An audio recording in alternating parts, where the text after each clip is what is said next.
মুহাম্মাদের পরিচয় সম্পর্কে আবু জাহালকে জিজ্ঞেস করা হয়েছে, রে আবু জাহাল, বলো তো মুহাম্মদ কে?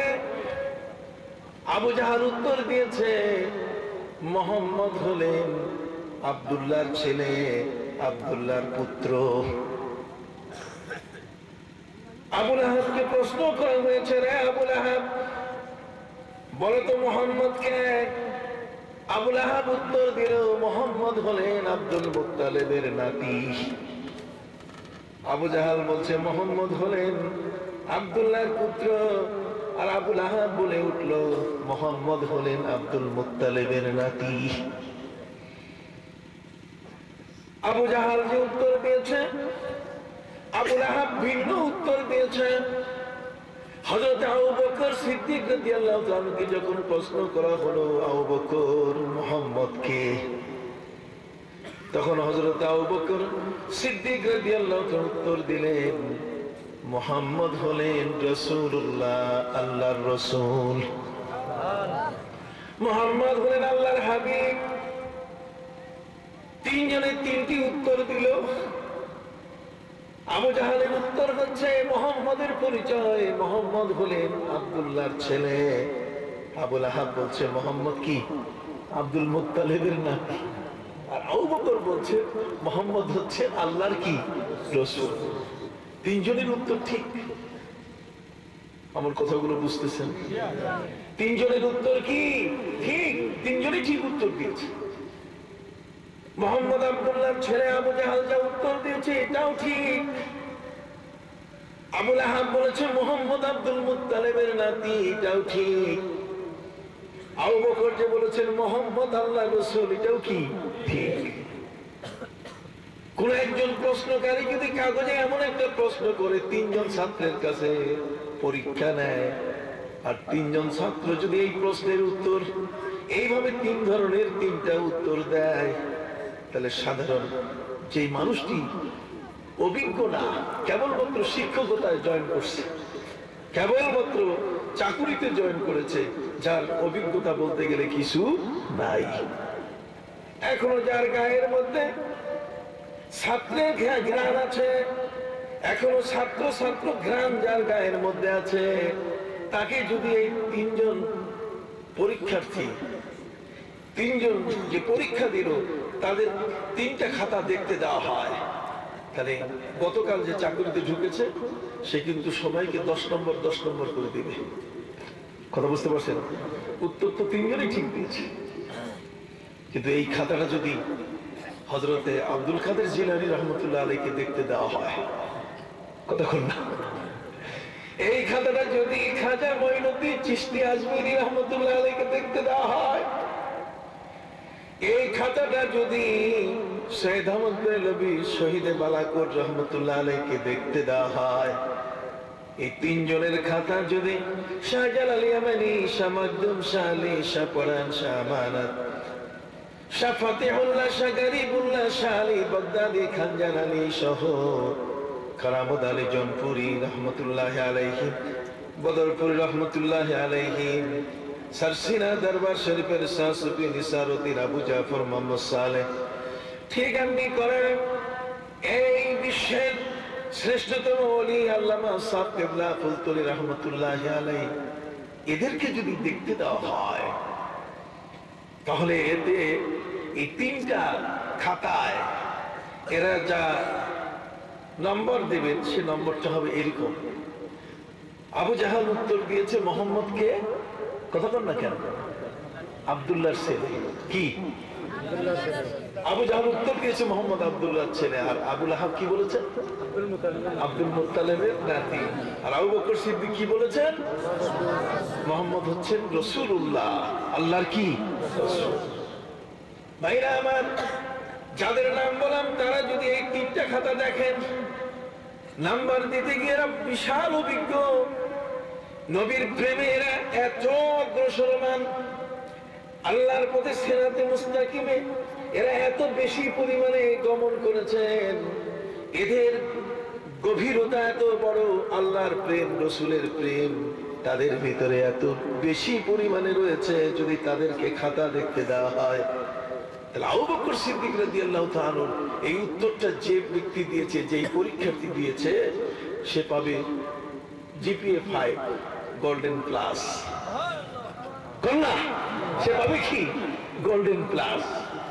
আর আবু জাহাল আর আবু লাহাব পাবে 0, গোল্লা পাবে গোল্লা। উত্তর ঠিক, কিন্তু তার পাবে কি? গোল্লা পাবে। কেন গোল্লা পাবে? কবি জসিমউদ্দিনের নাম শুনেছেন।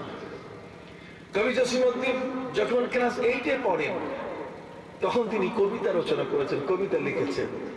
ওইখানে তোর দাদির কবর ডালিম গাছের তলে, 30 বছর ভিজিয়ে রেখেছি 2 নয়নের জলে। কবি জসিমউদ্দিন যখন মেট্রিক পরীক্ষা দেওয়ার জন্য হলে গেলেন, হলে গিয়ে প্রশ্নপত্রে তিনি দেখতে পেলেন 8ম শ্রেণীর লিখিত কবিতাটা তার পরীক্ষায় আসছে। কবি পরীক্ষা দিয়েছে, নিজের রচনা, নিজের কবিতার পরীক্ষা নিজে দিলে এখানে তো 100-র বেশি নম্বর পাওয়া দরকার, কিন্তু কবি জসিমউদ্দিন পাইছে 0। তার 0 দিছে। নিজের কবিতায় নম্বর পাইছেন তিনি কি? 0। রে ভাইরা, আমি আপনাদেরকে বুঝাবার চেষ্টা করছি, আবু জাহালের দৃষ্টি কি? পবিত্র কোরআন মজিদে আমার আল্লাহ বলেন, وَإِن تَدْعُوهُمْ إِلَى الْهُدَى لَا يَسْمَعُونَ।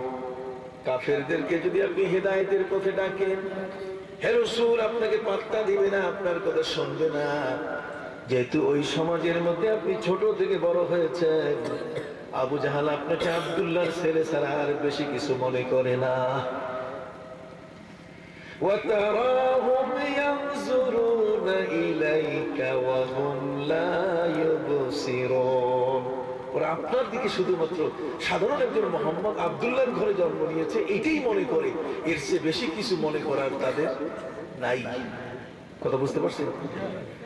তারা আপনাকে আব্দুল্লাহর ছেলে ছাড়া আর বেশি কিছু বলতে চায় না, আপনাকে আব্দুল মুত্তালিবের নাতি ছাড়া বেশি কিছু বলতে চায় না। কিন্তু আবু বকর আপনাকে এছাড়াও বলতে চায় আপনি আল্লাহর রাসূল। জগতের মধ্যে আবু বকরের চোখের দৃষ্টি আর ওই আবু জাহালের চোখের দৃষ্টি এক নয়। আবু বকর যেমন দুনিয়ার এক প্রান্তে থেকে আরেক প্রান্তে গেলে আল্লাহর নবীকে তিনি চোখে দেখতে পারতেন। জগতের মধ্যে তো এমন রাসূল প্রেমিক রয়েছেন, রে ভাইরা, চক্ষু বন্ধ করলে রাসূলকে তারা দেখতে পান। রাসূল চক্ষু বন্ধ করলে রাসূলকে দেখা যায়। দুনিয়ার মধ্যে এমন কিছু চোখের মালিক রয়েছেন, এমন কিছু দৃষ্টিশক্তি সম্পন্ন মানুষ পৃথিবীতে জন্ম নিয়েছেন, যে যখন তারা দেখে তখন আল্লাহর নূরে দেখে। ইত্তাকু মিন ফিরাসাতিল মুমিন ফাইন্নাহু ইয়ানজুরু বিনূরিল্লাহ, ফাইন্নাহু ইয়ানজুরু বিনূরিল্লাহ। আল্লাহর নূরের চক্ষু দিয়ে তারা দেখে। কথা কি বুঝতে পেরেছেন?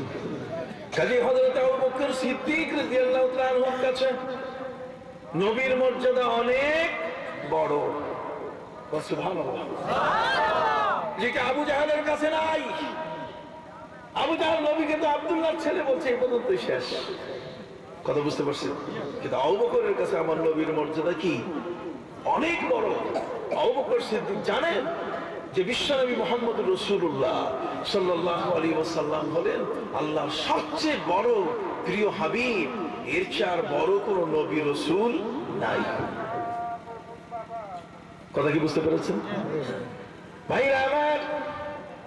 হযরত আবু বকর সিদ্দিক রাদিয়াল্লাহু তাআলা আনহু বিশ্বনবীর প্রতি তার এত বড় শ্রদ্ধা ছিল, নবীর গোটা পরিবারের উপরে আবু বকর সিদ্দিকের আনুগত্য ছিল এত বড়।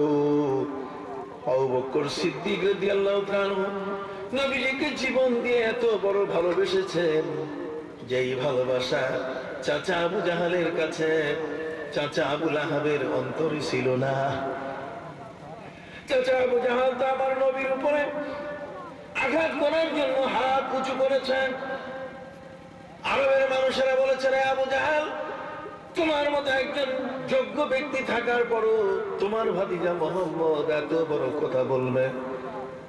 আবু জাহাল বলছে, তোমরা আমাকে অপমান করলে দাঁড়াও, এখন আমি মোহাম্মদকে সোজা করব, মোহাম্মদের গায়ের উপরে আঘাত করে আমি তাকে ঠিক করব।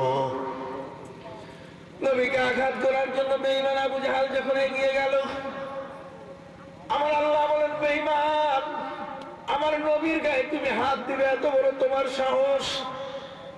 পবিত্র কোরআন মজিদে আল্লাহ পাক রব্বুল আলামিন বলেন, وَجَعَلْنَا مِنْ بَيْنِ أَيْدِيهِمْ سَدًّا وَمِنْ خَلْفِهِمْ سَدًّا فَأَغْشَيْنَاهُمْ فَهُمْ لَا يُبْصِرُونَ। বড় করে বলুন সুবহানাল্লাহ।